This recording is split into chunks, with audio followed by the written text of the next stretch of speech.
All right, everybody. My guest today is a friend of the show on a mission to help fill the world with unforgettable tour experiences. He has spent more than 2 decades in tourism, working in roles from guide and tour director to tour designer, trainer, and more. He's the founder of Guest Focus and has emerged as one of the industry's most thoughtful educators on artificial intelligence. Kelsey Toner, welcome back to the podcast. Hey, Brian, great to see you, and it's lovely to be back.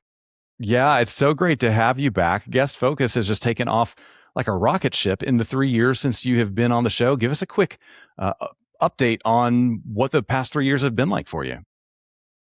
Yeah, we essentially run a tour, activity, and experience business coaching program. I would say one of the real surprising things for us, this trend was happening, when we last spoke, but really took off, which is lots of folks doing multi-day adventures, experiences. I know a lot of the folks who are listening now might describe them in this way, who are interested in maybe putting together a lifestyle business, maybe shifting careers, maybe doing something that allows them to travel, to do something they love, to share something they love with someone else. And so that was a big change for us, where suddenly 50%, even over 50% of our clients are now drawn from the multi-day space. And so we have a team of coaches. Our team has grown. We've got 20 or so tour and activity business mentors. And so a lot of that growth has come from the multi-day side. Hey, we needed to build out the team and have people who've built and scaled and grown multi-day experiences. And they've joined our mentor network. And obviously the rise of AI, which we're going to be talking about, is especially powerful for us as mentors and accountability coaches and trying to connect people who are playing in this space with best practices. Wow, does AI ever give us some new tools to get things done, to build momentum, to move from maybe a template or a multi-step process and get some real help bringing it into the real world. So that's been a big change in the way that we've approached instruction and really helping people get results in their businesses. Yeah, absolutely. I feel like 3 years ago when we talked, we were just a few months into, what we would come to see as the AI revolution, and people who had experimented with AI, it was, can you help me write my family's Christmas letter, or, maybe create a cheeky cartoon to pass around to coworkers or something. Of course, it has evolved extraordinarily from there. Curious to know what you have seen change in the AI landscape that brought you to the point where you said, this isn't just a potential technology for the future. This is something I'm ready to start diving into right now, because you had to do a lot of work on it before you could ever teach anybody anything about it. So what did you see that convinced you, like, all right, now's the time to learn this? Yeah, it just came naturally in that we are always looking for best practices. We're always looking for people in the tours, activities, and experiences sector who are innovating, who are creating new software to help get this done. So we naturally, and I think quite luckily, because we have such a large network and we've been doing what we've been doing for a while, we just saw the people in our industry, those early adopters, the people who started playing around with ChatGPT. And I think just myself being curious in technology, really just started following it. And like you said, you play with it yourself. So those were the two main sources, is like, hey, I think this will actually help me be more efficient in running Guest Focus. And secondly, we saw what operators were doing. I think the thought leaders that had the biggest impact on me were the ones that said, boy, the human mind is not great at measuring exponential change. And I had to hear that and then sit with it and hear it again and sit with it and hear it again. And that's when I said, gosh, we really not only need to be paying close attention to this, but view it as something that is going to be extraordinarily disruptive to the way that the status quo, the way that we're running our businesses, and is just an incredible opportunity specific to our industry for us to stay focused on our zone of genius, on designing experiences, hosting amazing experiences, and actually maybe spend less time doing a lot of the rote work, the admin work, the customer service, the back and forth, like all of those tasks that can eat up a lot of time and aren't necessarily our favorite parts of running these businesses. So that combination of factors certainly led me to do it, but you hit the nail on the head. We play with this ourselves, and it took a while before we started creating training on it because we really wanted to see what was working for us internally. Yeah. Okay. So the training that you have put out there, I've told you this before. I'll say it again in front of our audience. It is the best training I have seen on AI in tourism by quite a wide margin, especially for the tour operator. There are other great folks out there doing great sort of thought work on AI and travel, but you have a LinkedIn newsletter, you have a really, really awesome YouTube series that you're doing on AI. What's it going to be, like 14 episodes by the time you're done with it? Yep. Yep. That's been, we certainly, one of the commitments with Guest Focus was we could have kind of the Costco approach of like, hey, if you're going to ultimately sell coaching and mentorship and a program like this, like give away lots of free samples. And so we got really committed to, hey, like you don't have to pay us $1 to get access to some of our training, to get access to some of these best practices. And so, yeah, I think a couple of years back, I just committed to like, hey, every week we're going to put out a training video for business owners on the Guest Focus YouTube channel. And then we sort of repackage it, of course, and distribute it in other ways.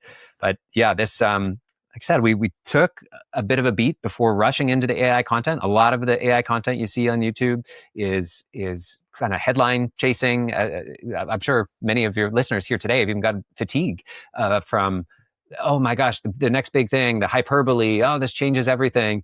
And so that wasn't the type of content that we were interested in. And so I appreciate those kind words of hopefully recognizing that, hey, this is pretty practical stuff. This isn't, what is this latest model? What obscure benchmark does it beat? And it's like, no, this is how you can start implementing this in your business. And here's a roadmap. Here's some best practices to start with. Yeah. So let's talk about what AI can do today for tour business owners. We all know it can write with, middling results. You never want to publish something that AI wrote for you without a set of human eyes, checking it for accuracy and for your brand and voice and things like that. But how can it really help in the back office, behind the scenes, connecting information buckets that don't talk well to each other? What are you seeing it do that makes life better for that tour company owner? Well, the technology has moved fast. And what often happens, or at least what we've heard from our members or people in our community, is that maybe people played around with ChatGPT, or whether it was a Gemini model and maybe you try it and it, like you said, it produces something that's okay. And then we kind of leave it and you're like, actually, you know what? We just kind of fall back to the status quo, or maybe we find one very specific use case.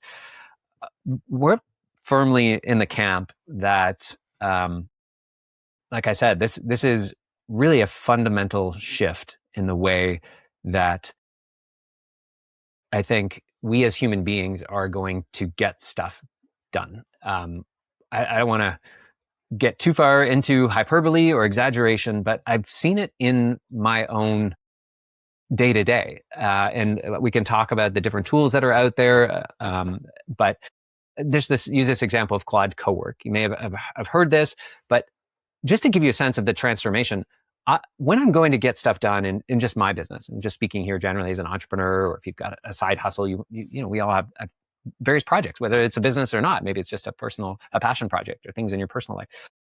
When I sit down to get something done, 75% of my time is now starting inside of Claude Cowork. Like the whole interface when I go to get something done is now inside one of these AI tools. And I think that speaks to, we can go deep on these a little bit more, but one is it allows me to build up context. It keeps things in a centralized location, and I get better results from these AI tools the more that it knows about me, my priorities, the conversation I had last week, the goals that I've got for the next 90 days, and more. And then secondly, the technology that's available in terms of connectors. That was the really big next step. You may have played around a little bit with like, oh, this can connect into my inbox. Oh, that's kind of cool.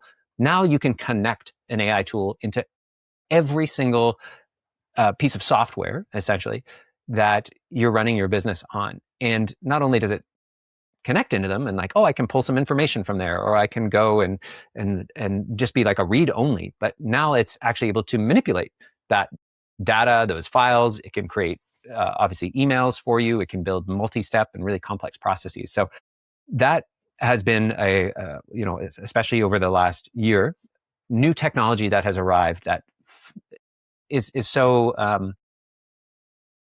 transformative just in where you go to do work. Does that make sense? Yeah, yeah, absolutely. In your materials, you almost use some anatomy terms to talk about integrating AI into your business. You talk about an AI brain, you talk about an AI nervous system. Can you unpack those two ideas for our listeners so they can kind of start to wrap their heads around how it integrates into business? Yeah. Just before we jump into the brain and the nervous system analogy, which I think are really useful, and again, as a coach and as an educator, we're always trying to keep things simple or try to do these analogies to reduce some of the overwhelm. The key thing that is really a breakthrough, or when you personally, like let's say someone who's listening here, is by increasing the context that the AI knows about you, and so we kind of, the way that I would approach this is say, if you've engaged with a chat, one of the things about those chats that you very quickly find out is, one, it's a bit like ping pong, right? It's kind of back and forth. You hit the ball over the net, maybe with a question or a query, or you're asking for some advice, and then it comes back, and then it kind of stops. And then that's the chat interface. I find this very much like ping pong. And you can upload context into that chat. But guess what? When you start a new chat, all that context is gone. It's not remembering that conversation. And that can lead to some frustration. Now, this is evolving, certainly. Like you may have seen, like cross-conversational memory. These are new features that are coming along. And but the issue that I had is like, well, I didn't really know what it remembered or what parts of what conversation it remembered. And by the way, we've had maybe 1,000 chats now. So how reliable is that memory? And by the way, as a coach and a mentor, I'm often working with these different business owners. So I wonder sometimes about my like ChatGPT or Claude history that it's deciding. It's like, boy, Kelsey seems to be running like some 75 odd businesses across the United States and Europe. This guy's really busy. And so there's some issues there around context across time. And so the next level up, if I can go here, Brian, would be those of you who've maybe played around with projects. Now, projects are where I can add context that is going to be included anytime I start a new task, a new thread, a new chat within that project, right? And that's a big step up. Is now we can have a project and we can have a high degree of confidence of what it knows about you. It's going to read those, let's say, project instructions. It can have any number of files that are in there, but you still have some challenges with that model. One, it only has the context that you give it. Two, from thread to thread, each time you say, hey, I'm going to have a new conversation, it's not going to have access to those other threads. Meaning, hey, we just had this big, long chat about the type of tour description I want you to write, and then I go and have a new tour description. You're left with two options. Okay, do I create a new thread? And it maybe hasn't remembered all the back and forth that you had in that last chat. Or two,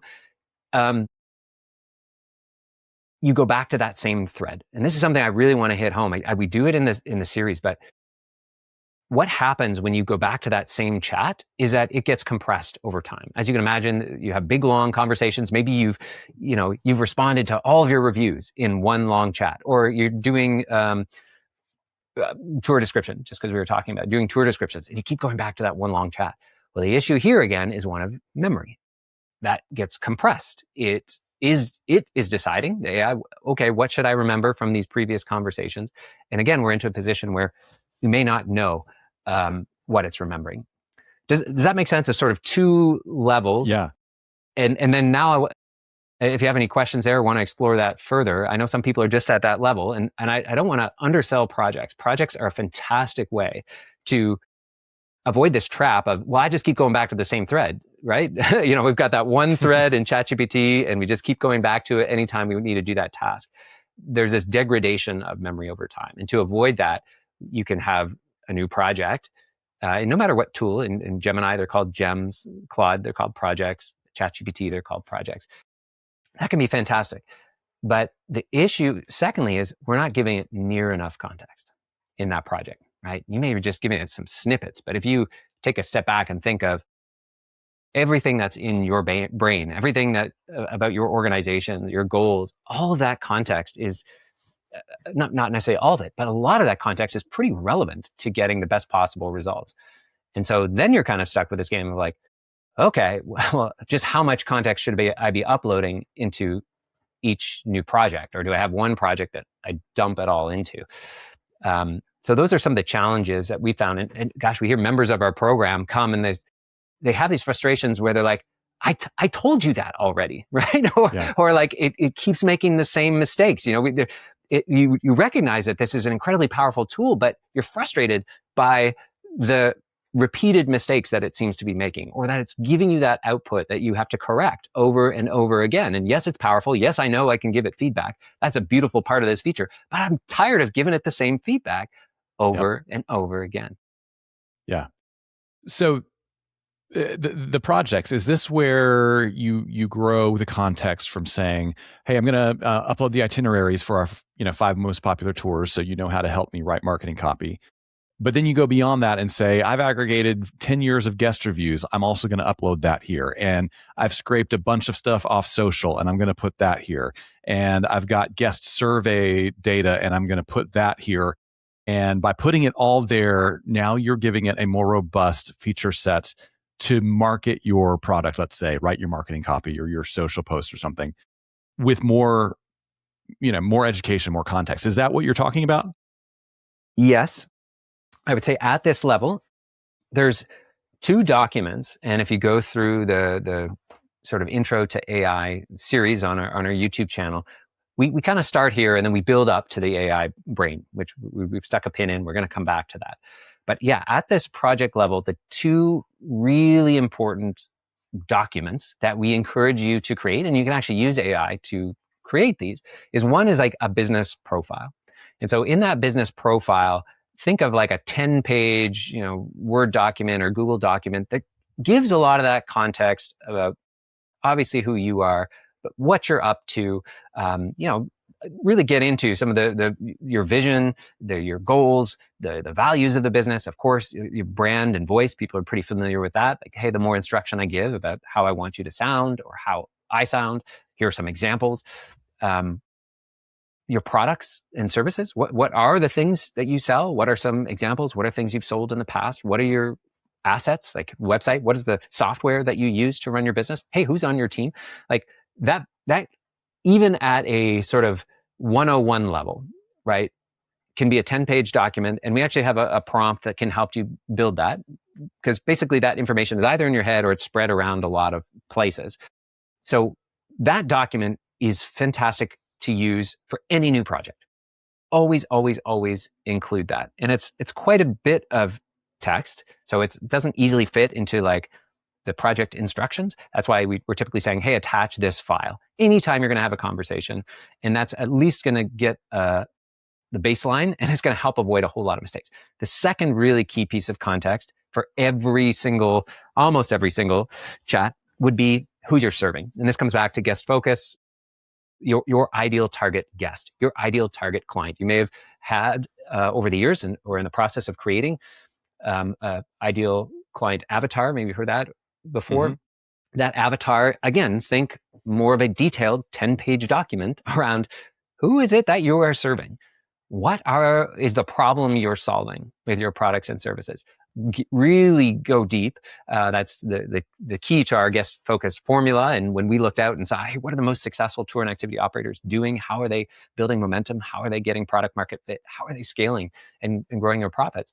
It comes back to a really deep understanding and appreciation of who they're serving, and that then impacts everything down the line, from how you design your offers, what's included, what's not included, how you price them, how you position them, how you sell them, and obviously how you communicate that through your marketing and where you go to find those people. That context combined with your business profile are great things to upload to every single project. So that's just level, I don't know, 1 or 2. We didn't formally number these levels, but yeah. Add those 2 things to any new project. And then, Brian, you called out the best practice of, okay, if I'm going to be focusing on responding to emails that I get, right? I get however many emails a day with questions. They're answered on the website. Well, now I can give some additional project context. If I'm going to use that project for helping me draft email responses, yeah, I'm going to put in that FAQ. Yeah, I'm going to upload our policies and procedures. Hey, maybe I've got some past emails where I've responded to those questions 100 times already. Well, with a connector, by the way, you could ask AI, hey, go and see how I've answered those questions in the past and put that in as context. That's going to be fantastic for getting significantly better results when you either paste an email in there or you're working with those clients. Because you really want to be thinking about what context does this AI have right now about this task, this project, this outcome that I'm working towards. Yeah. So I can see how by accumulating all those different points of knowledge, the 10-page description of your company, the 10-page description of your client, your ideal customer, all your FAQs, all that stuff, you are starting to build a brain. It's a knowledge base. And so if that's the brain, you're saying these connectors start to become the nervous system that connect the brain to the different functions in your business. Is that right? Yeah, exactly. So even at the project level, you across any of these, we typically talking about the big three right now. Really, there's big two at this time of recording that have pulled ahead, and that's Claude and ChatGPT. Google is rolling out and using AI. It doesn't have the most powerful models at this stage, but this technology is changing all the time. You have some options with these models, and more or less they're working in the same way. So at the project level, or even outside of a project, you can connect in the big ones, and where people typically start are things like your inbox, things like your cloud storage, where so much of our business context already lives, whether that is through a Microsoft cloud or an Apple cloud or a Google Drive. That can be connected in. You can connect in your calendar, so it has context about your schedule, what's coming up, what you're doing. You can connect in the other tools that you use to run your business. For example, a booking software. For example, a CRM, a customer relationship management tool, where maybe you're tracking leads, maybe you're tracking a deal flow, maybe even your proposal software. If any of you have used Zapier, if you prefer, in the past, you can connect your tool into Zapier and have it connect to any of the tools that Zapier is connected to. So sometimes in the early days, you say, oh yeah, well, of course I can connect Gmail and Google Calendar, but is it really going to be able to talk to my booking software? Is it really going to be able to talk to my, I don't know, maybe a more obscure or free software, like appointment booking software that you use? And the answer is increasingly yes. There's lots of ways that we can now connect into the tools that we're using on a day-to-day basis. And it's not just read only, but it is the ability to take action. And you can set this up as kind of ease into it. You might be, those I'm sure who are listening are a little bit nervous about doing things like that. There's a fair amount of control you have over how much action it can take. It's like, hey, I want you to ask me before you take any action. Of course, making a change to my calendar, deleting a file, sending an email. You're still very much in control, and you have some sliders there to have it ask you before you do things. And what you'll quickly find is you're increasing those permissions as you get more and more confident with AI. It's like, yeah, look, I'm not too concerned with you just going and reading an email or searching for an email or searching for a file. Like you don't have to ask me about that. You just do it, right? And that's when we start to get into a more efficient workflow. So it's less of this ping pong of like, hey, can I do this? Hey, can I do this? Hey, can I do this? And you're kind of just sitting there pushing a button. Once you get further down the line, you can really let that nervous system rip. And one of the incredible things about these AI tools is they can do these things significantly faster than we can as human beings. And it can do multiple things at once. Yeah. So talk to me about the safety of this. And I'm not talking about from a human extinction event level sort of situation, but I can hear some of our listeners saying, if I put all this stuff in an AI, it's going to learn all my trade secrets. It's going to know all the confidential things about my company, and then somehow it's going to share that with my competitors. Is that a legitimate fear, or are there really safeguards that are going to stop that from happening? Yeah, everyone obviously will be making their own decisions about what software they're comfortable using, what degree to which they want to share information with AI. We can circle back. There's a couple best practices that I'll certainly share with you that we recommend. But no question, I would say if you're living in this modern era and you're already using a lot of the tools that we've just mentioned, hey, what is my email? Well, your email is stored online. It's protected by a password. What about all of those that IP that you've got in a drive folder, cloud storage somewhere, right? Is that safe? Is that protected? Well, it is with a password, but also more fundamentally, you're already trusting many of these same companies with a lot of your information already. Now, some of you might be like, nope, not me. I'm all pen and paper. But there's obvious trade-offs when we make some of those stances. People have, by and large, moved forward, including with, by the way, your banking, your online banking, all of your finances. Think of all of the conveniences that came with online banking. The trade-off is you can be hacked if somebody can spoof you. So I guess where I encourage you to make that comparison is that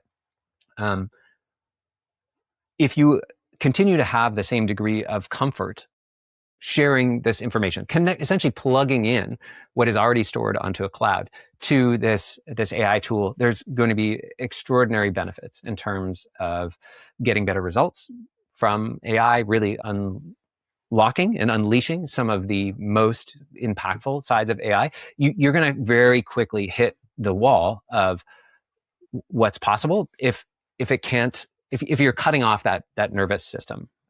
We can talk more about that, but you can read the privacy and policy of all of these different tools. By and large, the data is anonymized. Once you get into paid accounts, you can click and say, hey, don't use my data to train other models. So there are protections built in.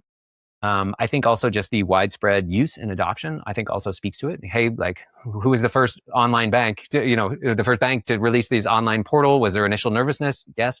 Well, we've seen millions, hundreds of millions of people embrace AI and share and connect in that nervous system.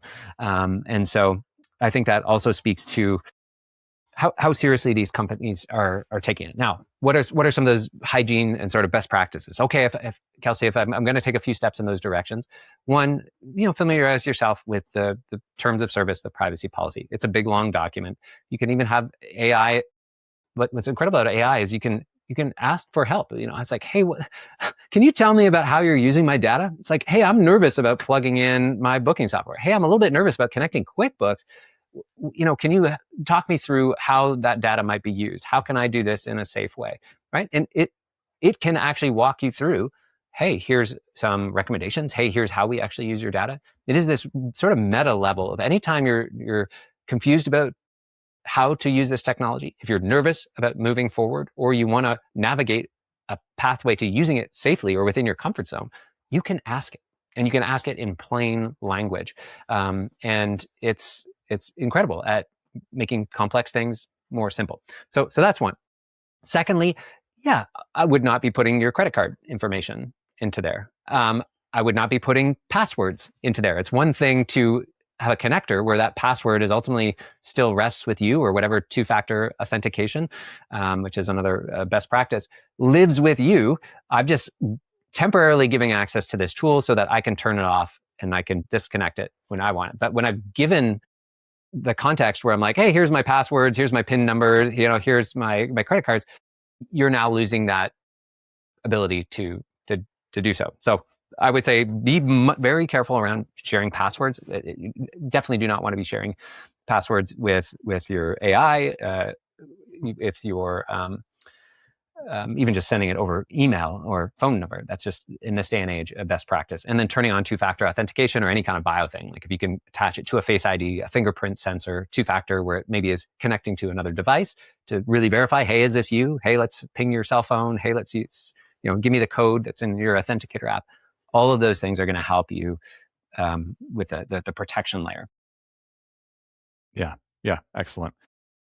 So the people you have worked with to integrate these things in their tour businesses, do you have a sense for how much they are spending on AI to do it really well? Are they having to do a really big package where they're spending hundreds or thousands of dollars a month, or is it still pretty executable at that $20 a month membership or that $100 a month membership? Definitely the latter. People are not spending a huge amount of money in order to have access to the most powerful and most cutting edge um, models, so to speak, the more capable models, just meaning like, hey, these companies are constantly updating. We're onto a recursive self-improvement. If you've been following along, Claude is writing its own code. They're using AI to improve the AI. And this is where this exponential gets wild, that some of the like speed bumps or the hiccups or the low quality outputs that you're getting now apply to the abilities getting exponentially better day by day, week by week, month by month, means that future 6 months from now, 1 year from now, you have to be ready for unbelievably capable layer of intelligence that you can apply across your business, your personal life, and to your missions. What is amazing is how cheap it is. Like I said, start on the free plan. When you hit a limit or you want access to a features, you bump up. They're incredibly generous plans in that you're not locked in. You're not signing year-long contracts. I, on the journey, for sure, am spending more on compute, moving up from like a $20 a month plan to a $100 a month plan. And we can talk about sort of why I made that step.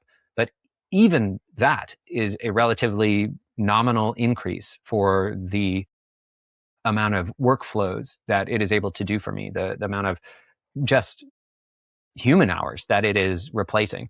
And people sometimes talk about, even griping a little bit about paying for two of these services. Oh, it's $40 a month. Of course, you don't want to be paying for something you're not using. But gosh, in terms of an ROI, it's hard to think of a better tool. And maybe one thing I'll plug here, Brian, is there's a whole lot of businesses that are coming out that is like an AI layer, which is really powered by Claude or ChatGPT or a Gemini model, but they've just got a wrapper on it. And they're like, hey, we're going to help you do this one specific thing. Then you should pay us.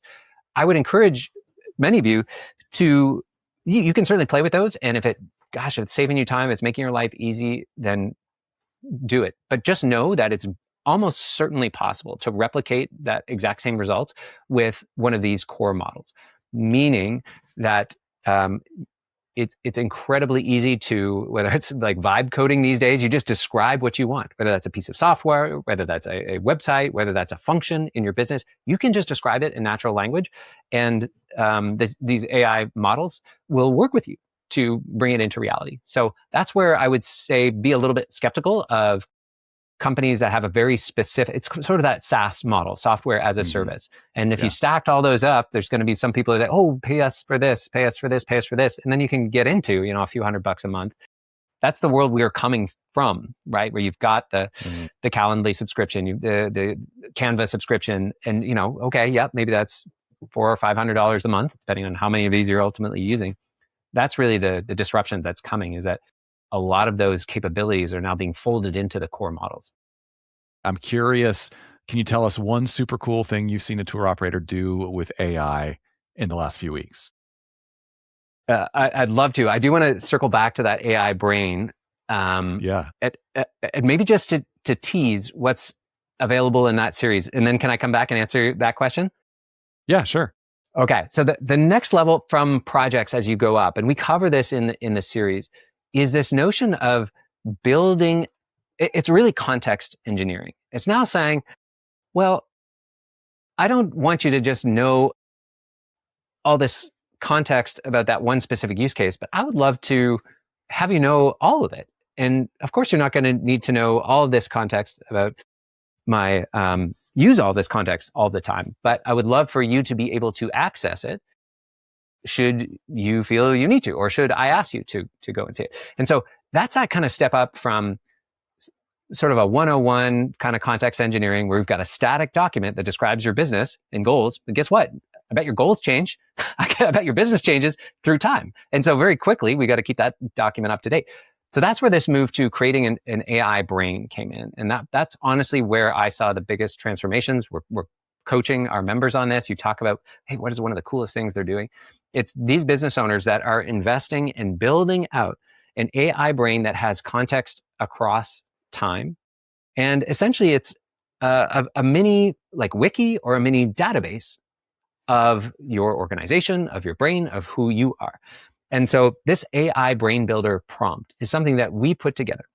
Now, the difference here is, at least now, technology is of course changing, is that you have to use a tool, our recommended one in terms of a nice, easy way to do it is that can actually write files on your computer. And so that's where you move into Claude Code, which is for essentially developers, really code-focused folks, and Claude Cowork. Claude Cowork is what we recommend in our training for our tour business owners. And it's essentially a wrapper on top of Claude Code, but why use Claude Cowork is because with this AI brain building prompt, you don't have to use it, but the real benefits are that now my brain is going to be growing. My brain is going to be kept up to date. When every single chat I have, it has an instruction layer that says, hey, by the way, you're not only connected into all these tools, but here is an index. Here is a series of files and folders that you can access to accomplish anything that Kelsey or Brian is ultimately trying to do.